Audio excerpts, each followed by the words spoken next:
खुदावन ने आपसे सपने में बात करनी और रात को 2 बजे आपके कमरे में पिक्चर चल रही मलंग, आप सोचो परमेश्वर आपसे क्या बात करेगा।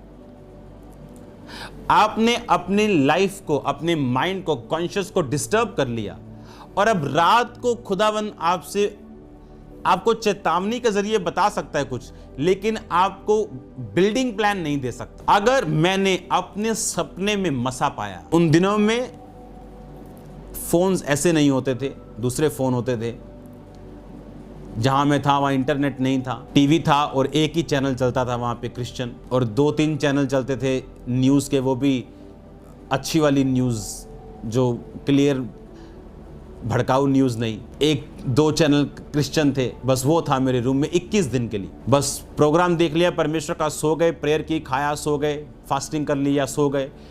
सपने में परमेश्वर मुझे मसा करने के लिए मेरे स्पिरिचुअल फादर के रूप में आता था, और जब मैं उठता था मेरा माथा, मेरा सिर फुल अनॉइंटेड, मुझे सिर्फ सपनों की बात नहीं थी, क्लियरली मुझे फील होता था कि अनॉइंटिंग को मैंने रिसीव किया। आपकी स्लीप कैसी, सोने से पहले आपके काम कैसे हैं?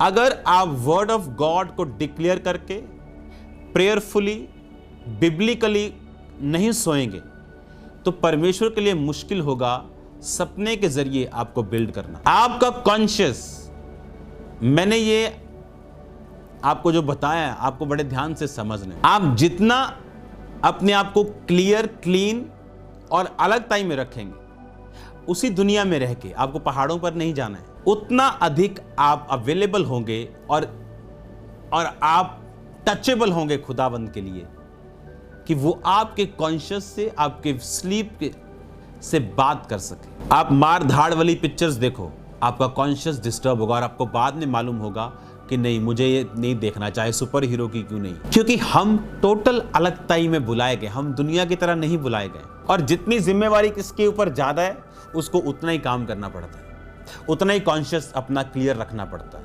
उतना ही अपने चीजों को साफ रखना पड़ता है, उतना ही परमेश्वर के करीब रहना पड़ता है जितनी जिसकी जिम्मेवारी। इसका मतलब, अगर आप चाहते हो खुदावन आपसे बात करे, अपने प्लान को जाहिर करे, लिखा उसने आदम को गहरी नींद में डाला। जब भी परमेश्वर आपको सपने में मसा करता है, लेकिन आपने कुछ गवाहियां सुनी होंगी लोगों की कि वो सोए और उन्हें सपना आया कि उनके पेट पर शैतान ने हाथ मारा, और जब वो उठे वो बीमार। शैतान भी कार्य करता है आपकी स्लीप के दौरान, आप जानते हैं, लेकिन जितना आप अवेलेबल खुदा के लिए हैं और प्रभु में हैं, तब आपकी स्लीप में परमेश्वर कार्य करेगा। और अगर आप परमेश्वर में हैं लेकिन परफेक्ट लाइफ में नहीं, तो आप एक तरह से ऐसे जीवन में होंगे जहां परमेश्वर आप पे गहरी बातों को सपने में जाहिर नहीं कर रहा, लेकिन आप नॉर्मल लाइफ को, एक ब्लेस्ड लाइफ को जी रहे हैं। और ये मैं उन लोगों की बात कर रहा हूं जो 2.5 घंटे प्रेयर करते हैं, वह ठीक लाइफ परमेश्वर में जीते हैं। जो बिल्कुल प्रेयर नहीं करते उनकी मैं बात नहीं कर रहा,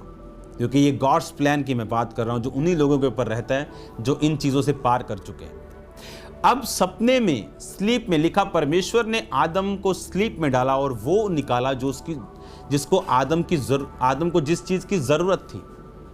आपको जिस चीज़ की ज़रूरत है परमेश्वर जानता है। जब आप उसके कामों में होते हैं और आपकी स्लीप गॉड्स कंट्रोल में होती, तो परमेश्वर आप पे जाहिर करता है चीज़ों को। सन 2018 की बात है ये। आपने, अगर आप फेसबुक पे चेक करें या आप दोबारा पीछे जाएं,